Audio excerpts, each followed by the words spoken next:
Բարև ձեզ, եթերում հիմնահարցն է, մեր հյուրն է քաղտեխնոլոգ, վերլուծաբան Վիգեն Հակոբյանը։ Բարև ձեզ, պարոն Հակոբյան, շնորհակալ եմ հրավերը ընդունելու համար։ Պարոն Հակոբյան, փետրվարի 4-ին Աբու Դաբիում Հայաստանի եւ Ադրբեջանի ղեկավարները պարգևատրվեցին Զայեդ մարդկային եղբայրության մրցանակով, իսկ հաջորդ օրը Բաքվի դատարանը ցմահ եւ երկարատև բանտարկության դատապարտեց մեր գերիներին, այդ թվում Արցախի ռազմաքաղաքական ղեկավարությանը։ Այս երկու իրադարձությունների միջև որևէ օրինաչափություն կամ գուցե զուգադիպություն ինչ եք տեսնում այստեղ։ Նախ հենց այդ հաջորդականությունը ցույց է տալիս այդ մարդկային եղբայրության իրական պատկերը, այսպես ասեմ, որովհետև այդ մրցանակը այդպես է կոչվում ընդհանուր առմամբ։ Ինչ վերաբերում է այդ մրցանակին, ես կուզեի, գիտեք, ընդհանուր առմամբ միջազգային պրակտիկայում ընդունված է, որ երբ ինչ-որ մեկից ինչ-որ մի բան շողոքորթում են, ինչ-որ մի բան ուզում են տանեն եւ այլը, եւ կարողանում են տանել, բայց ուզում են պահպանել դեմքը, ընդհանրապես բանակցություններում միշտ փորձում են, չէ, պահպանել դեմքը։ Հիմա նույն օրինակ ես կարծում եմ Ռուսաստան-Ուկրաինա բանակցություններում ամենագլխավոր խնդիրներից մեկը, որ կողմերին պետք է պահպանել դեմքը եւ միջնորդների հենց ֆունկցիան հենց դա է։ Միշտ որպեսզի պահպանեն դեմքը, ինչ որ մի, այսպես ասենք, բան են տալիս, որը որ արդեն աննշան է, որը նշանակություն առանձնապես չունի, բայց որպեսզի դու քո ներքին լսարանի համար դա կարողանաս ուրեմն օգտագործել, քո ներքին լսարանում ցույց տաս, որ բանը որևէ պարտվող չկա, որտեղ բանակցությունների իդեալական արդյունքը դա երբ տպավորություն է ստեղծվում, որ պարտվողներ չկան, պարտվող չկա, երկուսին էլ, ասենք, օրինակ բան են տալիս, ինչ որ մրցանակ են տալի։ Քանի որ տվյալ պարագայում, այսպես երևում է Նոբելյան մրցանակը, խաղաղության Նոբելյան մրցանակը այլ հավակնորդ ունի եւ շատ ավելի հզոր եւ լուրջ ռեսուրսով եւ վերջապես գուցե եւ կստանա, ապա պետք է գտնել ինչ որ մի բան, որը որ դրա, այսպես ասենք, կոպիան է, այսպես ես հիմա չեմ ուզում ասեմ, նախկինում ասում էին չինական կոպիան է, հա, մակետն է, դրա մակետն է, դրա նման մի բան է, նմանատիպ ինչ որ բաներով, անվանումներով կամ մեսիջներով, հա, մեջ ասենք մարդկային, չգիտեմ, բարեկամության եւ այլն, նույնիսկ խաղաղության կարող է լինել։ Հիմա այդ մրցանակը շատ նմանվում է, երբ Կոլումբոսը, ասենք, բանը ամերիկաներ բացահայտում, հա, բացում, երբ ասենք այն հնաբնակներին, աբորիգեններից ուզում էին ինչ-որ մի բան վերցնեին, ամենաարժեքավորը, հա, ոսկի կլինի կամ ինչ-որ մի բան, իրենց ասենք ինչ-որ փայլուն թղթեր էին տալիս։ Հիմա Նիկոլ Փաշինյանին, հիմնականում Նիկոլ Փաշինյանին, քանի որ այստեղ խնդիրը ավելի շատ Նիկոլ Փաշինյանի դեմքն էր պահպանելու խնդիր կար, որովհետև Ալիևը առանձնապես Ալիևը հաղթող է, Ալիևը ամեն դեպքում ինքը դեմքը պահպանելու առանձնապես խնդիր չունի։ Նիկոլ Փաշինյանը այդ փայլուն թուղթն են տվել, այդ ֆոլգայից թուղթն են տվել կամ կոնֆետի թուղթն են տվել տվյալ պարագայում։ Հաջորդ իսկ օրը ըստ էության մենք տեսանք, որ արձանագրեցին այդ մրցանակի կամ այն գործընթացի, որը որ տեղի է ունենում Հայաստանի եւ Ադրբեջանի միջեւ, իսկական դեմք արձանագրեցին։ Այսինքն, եթե դու գնում ես օրինակ խաղաղության, եթե դու նախաստորագրում ես խաղաղության որևէ փաստաթուղթ, ավելին պնդում ես, որ այդ խաղաղությունը արդեն կա նաեւ ինչ որ բովանդակություն ես դրա տակ լցնում, ես հիմա նույնիսկ նախընտրական մեր քարոզարշավի մասին չեմ ասում կամ հիմնական նարատիվի իշխանության, ապա ըստ էության հասկանալի է, որ գոնե ինչ որ մի պաուզա պետք է լիներ, որպեսզի հանրությունը մարսեր այդ ամեն ինչը առասարակ։ Ես կարծում եմ ուղղակի այդ որոշմամբ, Ալիևի որոշմամբ, պարզ է, որ դա քաղաքական որոշում է, ի սկզբանե քաղաքական process է եղել, Ալիևը արձանագրում է Ղարաբաղյան շարժման ավարտը ընդհանրապես, այսինքն այդտեղ դատվում էր եւ սիմվոլիկ եւ բառի բուն իմաստով Ղարաբաղը, Արցախը եւ Հայաստանը, Արցախը, Արցախյան շարժումը եւ այլն, այսինքն այստեղ փորձեցին քրեական երանգ տալ քաղաքական, աշխարհաքաղաքական process-ին, ազգային ազատագրական շարժմանը քաղաքական բովանդակություն տրվեց եւ ըստ էության դա բնութագրվեց որպես քրեական հանցագործություն Ադրբեջանի տարածքային ամբողջականության նկատմամբ եւ դա արձանագրվեց։ ընդ որում դա արձանագրվեց այն պայմաններում, երբ Հայաստանի ղեկավարությունը առանձնապես ընդհանրապես, այսինքն որևէ առարկություն դրա նկատմամբ չունի, որովհետև Հայաստանի ղեկավարությունը բազմաթիվ անգամ հայտարարել է, որ այլևս Հայաստանում Արցախյան շարժում կամ ինչպես իրենք են ասում Ղարաբաղյան շարժում այլևս չի լինելու։ Այսինքն սա բնականաբար փոխկապակցված տրամաբանություն ունի։ Իհարկե կա երկրորդ նաև հարցը, կարգավիճակը փոխվեց այդ մարդկանց, մեր արցախյան ռազմաքաղաքական ղեկավարների կարգավիճակը փոխվեց, նրանք միանգամից, այսպես ասենք, բանից մեղադրյալից արդեն դարձան դատապարտյալներ, այսինքն կարգավիճակը այստեղ կարևոր է նրանով, որ այս պարագայում, եթե նույնիսկ միջազգային հանրությունից որևէ հարցեր առաջանան, այսինքն դիմումներ, գիտեք, հիմա մեզանում Վենսին են դիմում, այս առիթի հետ կապված, օպերատիվ, այսպես ասենք, հնարավորություն է ընձեռնվել, ապա ըստ էության արդեն այլ կարգավիճակում են նրանք գտնվում։ Դա կդժվարացնի, թե կհեշտացնի նրանց հնարավոր ազատ Գիտեք, ամեն ինչ կախված է, քանի որ process-ը քաղաքական է, այսինքն որոշումն է քաղաքական է լինելու, այսինքն այստեղ խնդիրը իրավական չէ։ Պարոն Հակոբյան, տեսեք, ես միշտ կա մանևրելու հնարավորություն եւ այն կարգավիճակում կարելի է ելքեր գտնել։ Եվ այս կարգավիճակում գինն է, այստեղ կարևորը գինն է։ Եթե նայած ինչ գին է պահանջելու տվյալ դեպքում, ասենք Ադրբեջանը։ Ես դրա համար եի ուզում հարցնել, իսկ գուցե Ալիևին պետք էր պարզապես այս շինծու գործընթացը թեկուզ ֆորմալ առումով ավարտին հասցնել, բերել հասցնել իր տրամաբանական հանգրվանին եւ հետո արդեն քաղաքական որոշման արդյունքում մեր հայրենակիցներին բաց թողնել։ Այս սցենարը դուք փաստորեն ուսուցիչ այդքան չեք բացառում։ Չէ, ես ընդհանրապես չեմ բացառում ոչ մի սցենար, որովհետեւ նորից եմ ասում, ցանկացած նույնիսկ կարգավիճակում Ադրբեջանը ունի մանևրելու հնարավորություն, բայց բնականաբար Ադրբեջանի ցանկացած քայլ կապված ռազմաքաղաքական ղեկավարության հետագա ճակատագրի հետ ինքը ունենալու է գին, այսինքն ինչ է ուզվելու դրա դիմաց, հերթական ինչ որ մի զիջումը, թե դա ասենք լինելու է նախընտրական այս թոուբողում, ասենք Նիկոլ Փաշինյանի դիրքերը քարոզչական դաշտում ուժեղացնելու արգումենտ, այսինքն նվեր տալ։ Այսինքն ընտրություններին մի քիչ ավելի մոտ ժամանակ։ Այո, ավելի մոտ ժամանակաշրջանում գուցե ասենք, այսպես ասենք, մարդասիրական կամ չգիտեմ ինչ բանի տակ, սոուսի տակ։ Ձեր կարծիքով Նիկոլ Փաշինյանին պետք է գերիների վերադարձը, թե ըստեղ իմ կարծիքով երկու կարծես թե մեդալի երես ունենք։ Մի կողմից նրանց մեջ նրանք լինելով բավականին ծանրակշիռ ֆիգուրներ, առանձին դեմքեր, կարող են որոշակի ինչ որտեղ ներքաղաքական խնդիրներ ստեղծել նրա համար, բայց մյուս կողմից էլ նրանց իսկ վերադարձը արդեն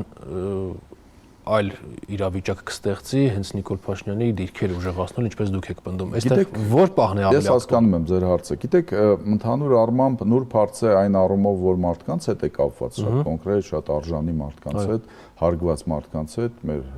ռազմաքաղաքական ղեկավարության ներկայացուցիչների հետ, որոնք մեծ ավանդ ունեն, մեծագույն ավանդ ունեն Արցախի հանրապետության կայացման գործում, Հայաստանի կայացման գործում եւ այլ եւ այլ։ Ես կարծում եմ, որ Նիկոլ Փաշինյանին, գիտեք, տակտիկական հիմա հարցերն են ավելի շատ հետաքրքրում, այսինքն իրան հետաքրքրում է մոտակա արդեն 5 ամսվա ժամանակահատվածը։ Եթե ինքը գնահատում է, որ այդ վերադարձը իրեն կարող է բավականին լուրջ դիվիդենդներ բերել, այսինքն խոսալու, լեզու դնել իր բերանը, որովհետև դա իր թույլ տեղն է հիմա, ռազմագերիների հետ կապված, մասնավորապես նաև ռազմաքաղաքական եւ առաջին հերթին ռազմաքաղաքական ղեկավարության հետ կապված, ապա դա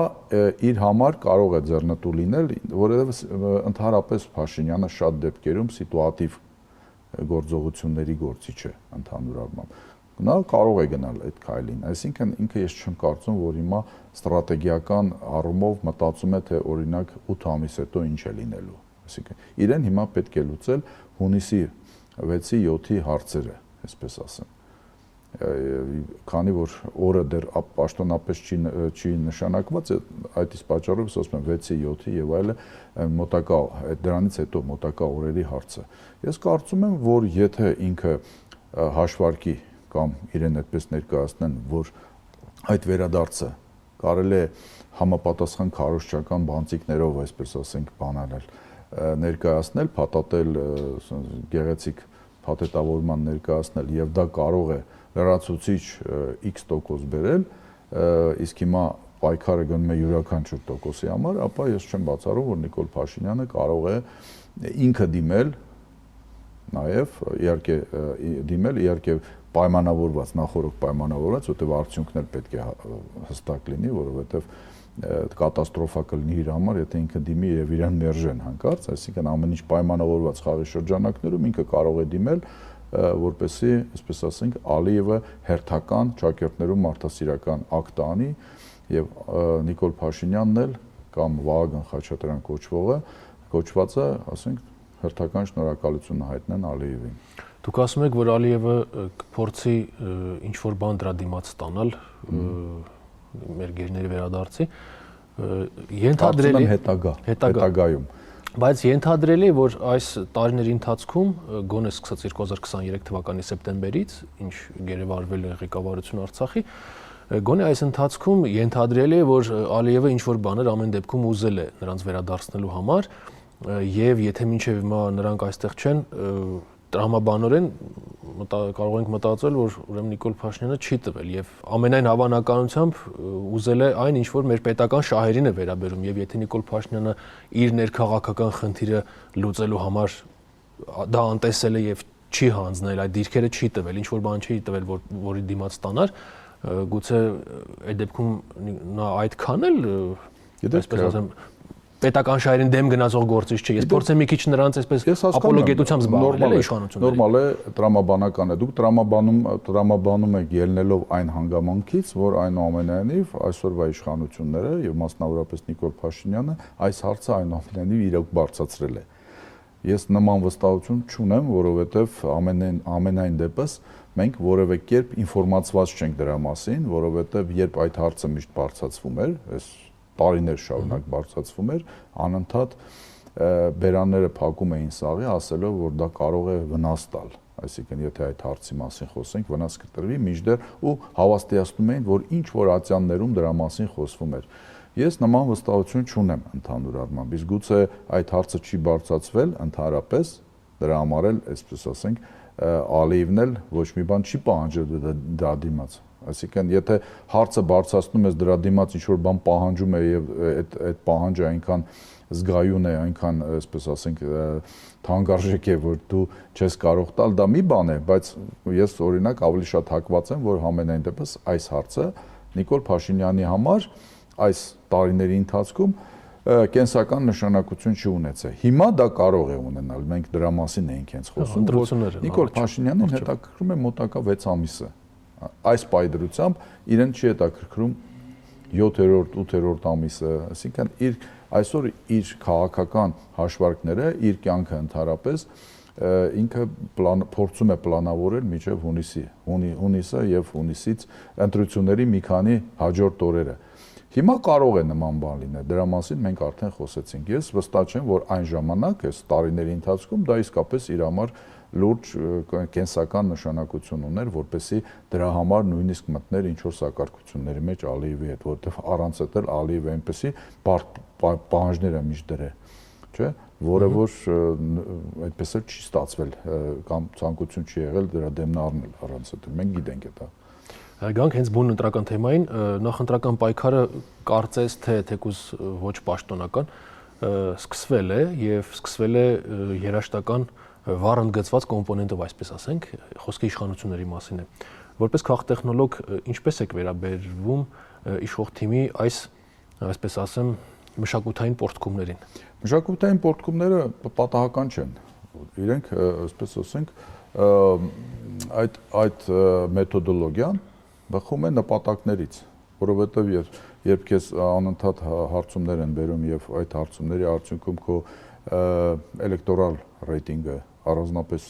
չի աճում, գուցե չի էլ նվազում, այսպես տատանվում է 15-17%-ի շրջանակում։ Դրանք հավաստի վերիֆիկացված թվեր են ձեր կարծիքով։ Այլ թվեր չկան, բայց դատելով նրանից, որ իշխանությունը, ինչպես մենք հիմա դրա մասին ենք հենց խոսում, դիմում է տարբեր մեթոդների, տարբեր հնարքների, տարբեր տեխնոլոգիաների փորձելով գոնե մի քանի տոկոս ավելացնել իր ռեյտինգի, բնականաբար դա կարող է մոտ լինել ճշմարտության, ընդ որում դա կարող է եւ շատ լինել իրականությունից եւ քիչ լինել, բայց եւ մենք բոլորս երևի թե համոզված ենք, որ համենայն դեպս Նիկոլ Փաշինյանը իր սոցիոլոգիան ունի, այսինքն կան հատուկ ծառայություններ եւ հատուկ պատվեր կատարող հատուկ, այսպես ասենք, ներսի եւ գուցե դրսի կազմակերպություններ, որոնք համոզված են առավելագույնս 2 շաբաթվա ռեժիմով անընդհատ ներկայացնում են, այսպես ասենք, ներքաղաքական վիճակը այսօրվա ղեկավարին, երկրի ղեկավարին։ Ես համենայն դեպս կարող եմ ենթադրել, որ երիտասարդության շրջանում իրավիճակը բավականին մտահոգիչ է Նիկոլ Փաշինյանի համար, համենայն դեպս այն տվյալները, որ ես տեսել եմ եւ պաշտոնական եւ ոչ հրապարակային, ցույց են տալիս, որ 18-ից 35, նույնիսկ մինչեւ 40 տարեկան սեգմենտում Նիկոլ Փաշինյանը բավականին լուրջ հետ է մնում։ Եվ հիմնական իր խնդրեմը ինքը հիմա դիտարկում է երիտասարդության ձայները, ինչ որ ձևով։ Նաև դրա պատճառով էլ հենց սրանով պայմանավորվածություն է։ Ոչ միայն դա է։ Դա ժամանակին եւ հեծանիվն էր, դա ժամանակին նաեւ ընտանիքում այսպես ինչ որ կերակուր պատրաստելն էր, սրտիկն է այդ հանրաճանաչ տարբեր ժանրի երաժշտության տակ, որ ներկայացվում է ռաբիզից սկսած վերջացրած երևի թե ջազով, ռոկով եւ այլը, այսինքն բոլոր սեգմենտներին են փորձում իր ուշադրություն հրավիրել առնվազն Նիկոլ Փաշինյանը, հիմա ըստ էության դիմել են ուղղակի վարչաբենդ պրոյեկտին, կաշխատի դա այդ տարբերակը։ Գիտեք, ես այս առումով չեմ կարծում, որ դա լուրջ արդյունք է տալիս, որովհետեւ ընդհանուր առմամբ նույն հնարքն է օգտագործվում, այսինքն երաժշտության հետ կապված, ինքը ուզում է ցույց տալ, որ ինքը անկաշկանդ է ընդհանուր առմամբ, որ ինքը չի վախենում ծիծաղելի լինել, այսինքն ինքը բավականին կոմունիկաբելնի է իրեն ցույց տալիս, երիտասարդության այդ շփումներում, երիտասարդության սլենգով կամ երիտասարդական հարթակները օգտագործելով, հարթակներ ես նկատի ունեմ դիսկոթեկներ եւ այլը, այս առումով չեմ կարծում, որ դա լուրջ արդյունք է տալու, գիտեք, ընդհանրապես իրեն կարծում եմ ոգևորել է այն հանգամանքը, որ այն սրտիկների հետ կապված, սրտիկների, չգիտեմ, այդ տարբեր գլխակների, տարբեր, կեպիներից սկսած շլյապաներով վերջացած այդ իր կերպարը, ինքը կերպարներն չէ անընդհատ փորձում փոխել, ինքը փորձում է միշտ լինել ուշադրության կենտրոնում, այնտեղ կարևոր չէ, ինքը ծիծաղում են, լուրջ են ընդունում եւ այլն, ինքը փորձում է անընդհատ լինել ուշադրության կենտրոնում, ինքը փորձում է որպեսզի միայն իր մասին խոսեն, այսինքն որևէ մեկը այդ օրակարգ չձևավորի, կարևորը որ իր մասին ինչ որ մի բան խոսեն, լավը, վատը, ծիծաղան, չծիծաղան, այսպես լուրջ ընդունեն, դա չի իր համար կարևորը, բայց իրեն ոգևորել է կարծում եմ այն հանգամանքը, որ ուրեմն այդ սրտիկների երբ ինքը սկսեց այդ ակցիան ամենօրյա գրեթե, դիտողականությունը բավականին բարձրացավ, բայց հիմնականում դա դրսից էր, այսինքն դրսի զանգվածները, ընդ որում հենց երիտասարդությունը, շատերը զմայլվում էին դրանով, ասում էին, վայ ինչ լավն է, ինչ քյութ է, բան է, մերոնք այսպես ինչ են եւ այլ, այսինքն այդ զանգվածի համար Նիկոլ Փաշինյանը նորություն էր, Նիկոլ Փաշինյանի այդ կերպարը, Նիկոլ Փաշինյանի տիպաժը, դա նորություն էր։ Մեր երիտասարդության համար դա վաղուց նորություն չի, մեր երիտասարդության համար դա նորություն էր 18-19 թվականներին։ Եվ իսկ իրոք այստեղի երիտասարդությունն էլ էր, այսպես ասած, ոգևորված, բավական հատկապես նախկին իշխանությունների բավականին բնականաբար այդ ֆոնի վրա, իհարկե, այդ ֆոնի վրա, այդ ծանր ֆոնի վրա, ծանր կերպարներ եւ այլն, բնականաբար դա ինչ որտեղ օբյեկտիվ էր։ Հիմա այդ ժամանակը անցել է։ Հիմա այդ երիտասարդության համար, մանավանդ այն երիտասարդության համար, որոնք արդեն իսկ ինչ որ բանի հասել են, մասնագիտական առումով, ընդհանուր առմամբ արդեն քիչ թե շատ ոտքի են կայանում, այս իշխանությունները իրականում լուզերներ են։ Իսկ երիտասարդությունը չի սիրում լուզերները։ Իսկ լուզերները, գիտեք, դուք չես կարող քիչ թե շատ կրթված մանավանդ երիտասարդն, որը այսինքն IT-ում է, բանկային համակարգում է, կրթված է, այսպես ասենք, քիչ թե շատ, դու չես կարող պարտությունը որպես հաղթանակ ներկայացնել, հաղթանակը որպես պարտություն։ Այն ինչ որ անում է այսօրվա իշխանությունը։ Բայց մենք տեսնում ենք, որ ընդդիմությունը էլ առանձնապես ասելիք եւ առաջարկելիք չունի այդ նույն ձեր մատնանշած սեգմենտին։ Իշխանությունը ինչ որ բան ամեն դեպքում անում է, լավ է, վատ է, կաշխատի, չի աշխատի, դա երևա իհարկե, բայց ընդդիմությունը կարծես թե մնացել են նույն նարատիվների, նույն մեղադրանքների, ամեն ինչ ժխտելու այդ քաղաքական նիհիլիզմի հույսին։ Այստեղ կարծում եմ վիճակը եւս անմխիթար է։ Գիտեք, ընդդիմությունն էլ տարբեր է հիմա արդեն։ Եթե տարբեր է, բայց գիտեք, եթե մի քանի ամիս առաջ մենք խոսում էինք ընդդիմության մասին, հիմնականում նկատի ունեինք օրինակ տիտուլային, հա, ընդդիմությունը, որովհետև հիմնականում դաշտում նրանք էին, տարբեր ինստիտուտներում, տարբեր պլատֆորմներում նրանք էին հիմնականում, այդ թվում նաև տարիքային առումով էլ տարբեր էին իհարկե, այդ նույն ընդդիմությունը, այդպես չէ, որ այդ տիտուլայինը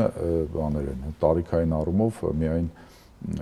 որոշակի տարիքի մարդիկ են, երիտասարդները կային, հայո, համաձայն եմ ձեզ հետ, որ երիտասարդության հետ նրանք էլ ունեն խնդրեմ։ Հենց խնդիրը հենց նրանում է, որ հիմա գնում է հիմնական պայքարը իմ կարծիքով երիտասարդ սեգմենտի համար, հենց այդ նույն սեգմենտի համար։ Բայց նորից եմ ասում, ընդդիմությունն էլ հիմա տարբեր է, որովհետև կա տիտուլային ընդդիմություն, մենք հիմա տեսնում ենք, որ ասենք ձևավորվում են նոր քաղաքական ֆորմատներ, քաղաքական ուժեր, որոնք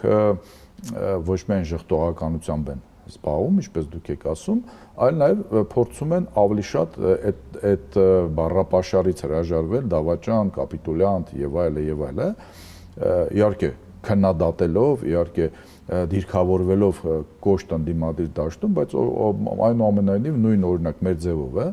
Մեր ձևով մենք տեսնում ենք, որ ավելի շատ փորձում է, այսպես ասենք, սպիտակ պիարով զբաղվել, ներկայացնելով իր հիմնականում սոցիալ-տնտեսական բլոկը։ Այսինքն իրենք փորձում են ներկայացնել, հետաքրքրացնել, ոչ թե հետաքրքրել, այլ ավելի հետաքրքիր լինել եւ երիտասարդության համար, եւ ակտիվ տարիքում գտնվող զանգվածների համար աշխատատեղեր եւ այլը, նույն միասնության թևերը իրենք էլ փորձում են երիտասարդության հետ աշխատել, որովհետև իրենք համապատասխան, այսպես ասենք, կերպար են ստեղծում, ստայլը եւ այլը, փորձում են երիտասարդության հետ նույն ալիքի վրա փորձել լինել։ Ես կարծում եմ, որ հիմա Գագիկ Ծառուկյանի առաջարկը Հայաստանն էլ այդ առումով ես հենց դրա մասին եմ ասում, ընդհանուր առմամբ տեսեք, արդեն ձևավորվում է, արդեն տեսանելի է, որ նույն ընդդիմությունը հանդես է գալու մոտորապես առնվազն 4 խոշոր, այսպես ասենք, ֆորմատով, 4 խոշոր ուժերի տեսքով, հա, դա մեր ձևովն է, Հայաստան դաշինքն է, միասնության թևերն են, առաջարկ Հայաստանի ֆորմատն է, որը որ հիմա արդեն կարծես թե կոնտուրները արդեն հստակեցվում են եւ կարծում եմ մոտակա օրերը դրա մասին գուցե ավելի հստակ հայտարարվի։ Ես կարծում եմ, որ համենայն դեպս ընդդիմություններ հասկանում է, որ հիմնականում հիմա պետք է ինչ-որ նոր ձևերով փորձի, նոր ֆորմատներով։ Իհարկե դա չի նշանակում, որ բոլորը պետք է թմբուկ խփեն, ընդհանուր առմամբ գուցե այլ գործիքներ կան նվագելու կամ այլ բաներով, բայց յուրաքանչյուրը պետք է իր ճանապարհը գտնի, հիմնականում ակտիվ աշխատանքային տարիքում գտնվող, այսպես ասեմ, եւ երիտասարդների եւ ավելի մի քիչ ավելի հասուն տարիքի էլեկտորատի համար։ Պարոն Հակոբյան, երկրորդ եւ երրորդ նախագահների գործոնը, նրանց մասնակցությունը հենց ամեն մեկի իր ուժերի, իր դաշինքների մի պարագայում Հայաստան դաշինքի, մյուսում հանրապետական կուսակցություն, դրանց ռեյտինգի, նրանց հետագա վարքագծի վրա ինչպես կարող է ազդել։ Եվ նրանց միջև հակասությունները ինչպես կարող են ազդել առասարակ ընդդիմության վիճակի վրա։ Գիտեք, ես հիմա դժվարանում եմ ասել երրորդ նախագահի մասին, որովհետև վերջերս էլ առիթ է եղել լրագրողների մոտ հարցեր տան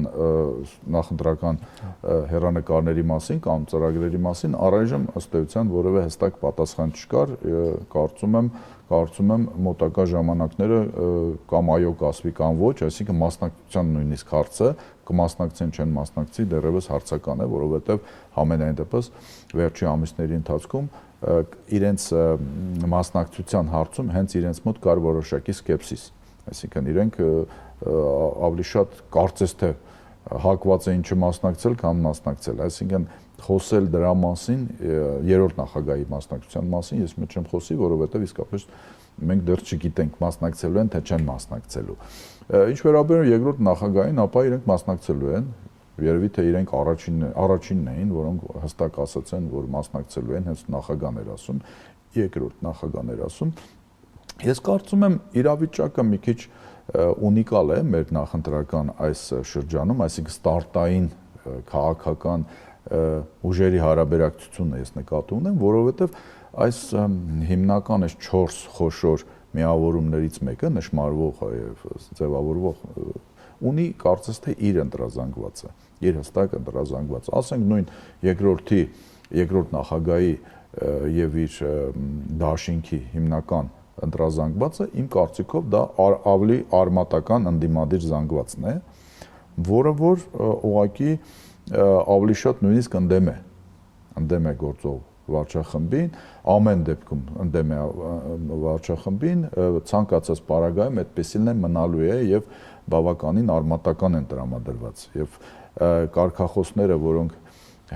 որոնց իրենց ավելի հոգեհարազատ են, ավելի արմատական են, քան օրինակ իմ կարծիքով ավելի ծրագրայինները, այն ինչ որ ներկայացնում է օրինակ մեր ձևովը ընդհանուր առմամբ։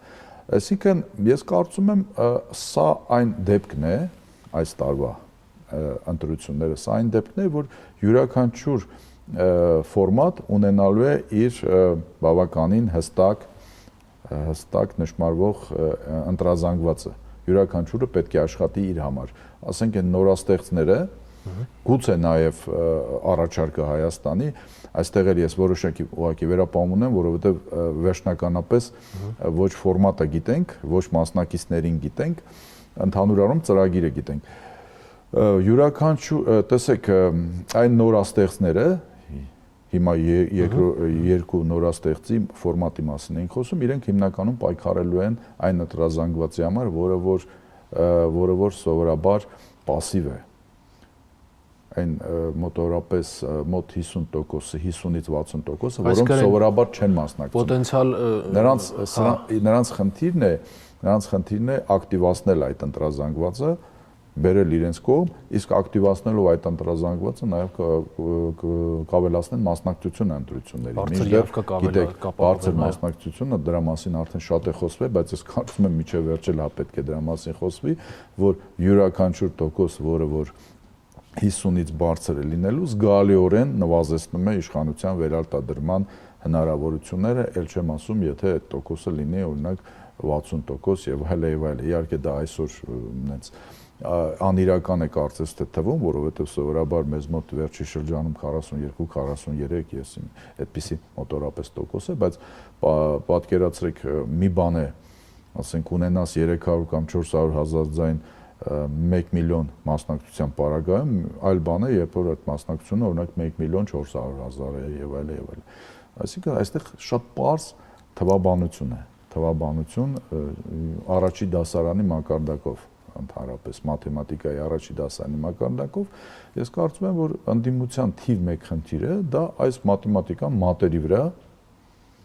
նույնիսկ ոչ գրավոր մատերի վրա բացատրելն է, որ սա ինչ է նշանակում յուրաքանչյուրի մասնակցությունը։ Գյումրի սցենարն հնարավոր համարում եք, պարոն Հակոբյան։ Գյումրի սցենարը ես կարծում եմ այսօրվա այս բոլոր մասնակիցների համար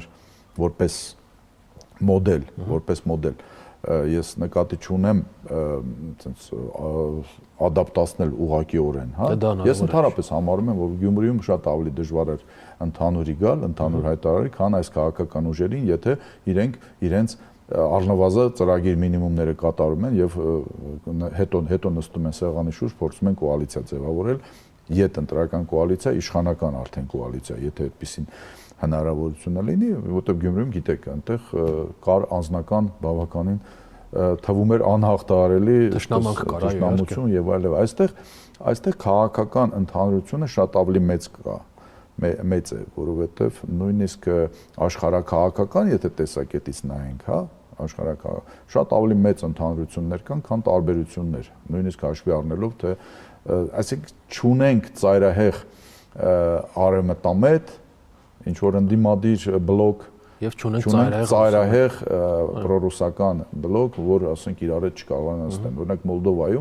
Մոլդովայի օրինակ մեր մոտ շատ է չէ բերվում այդ հարցով։ Մոլդովայում եթե չեմ սխալվում 49 ու քանի տոկոս է ստացել ընդդիմությունը, բայց նույնիսկ եթե այնտեղ իրենք, այսպես ասենք, փորձեին ձևավորել են, այնտեղ չէին կարողանա։ Հետագայում իրենք չէին կարողանալու իմ կարծիքով, որտեղ այնտեղ շատ տարբեր ընդդիմություններ, առաջին հերթին աշխարհաքաղաքական նախասիրությունների առումով։ Այստեղ ես կարծում եմ այդպիսի բան չկա։ Այնպես որ երբ մենք հիմա ուղղակի sense պայմանականորեն ամեն ինչ անվանում են Գյումրիի տարբերակ, չէ՞, բայց գիտեք, մեր թիմ ընտրությունների պատմությունը այս վերջի 3-4 տարվա ընթացքում այլ տարբերակներ են եղել, այլ հաջողված տարբերակներ են եղել, օրինակ ինչպես նոյեմբերանում մասնավորապես նույն Ալավերդիում, այլ հարցը հետո ինչ արեցին Ալավերդիում։ Այսինքն այդ տարբերակը միայն Գյումրիում չի հաջողության բերել ընդհանուր առմամբ, բայց ես համարում եմ, որ դա ռեալ տարբերակ է եւ իմ դիտարկմամբ հիմնական այս դիմադիր ուժերը, որոնք մասնակցելու են ընտրություններին, հենց այս տարբերակն ավելի շատ դիտարկում են, որովհետեւ որևէ մեկը կարծում եմ շատ լուրջ իլյուզիաներ չունի, որ միայնակ կարող է 50+1% վերցնել։ Շնորհակալ եմ, պարոն Հակոբյան։ Ես եմ շնորհակալ։ Ես հիշեցնեմ, որ մեր հյուրն էր քաղտեխնոլոգ, վերլուծաբան Վիգեն Հակոբյանը։ Կհանդիպենք։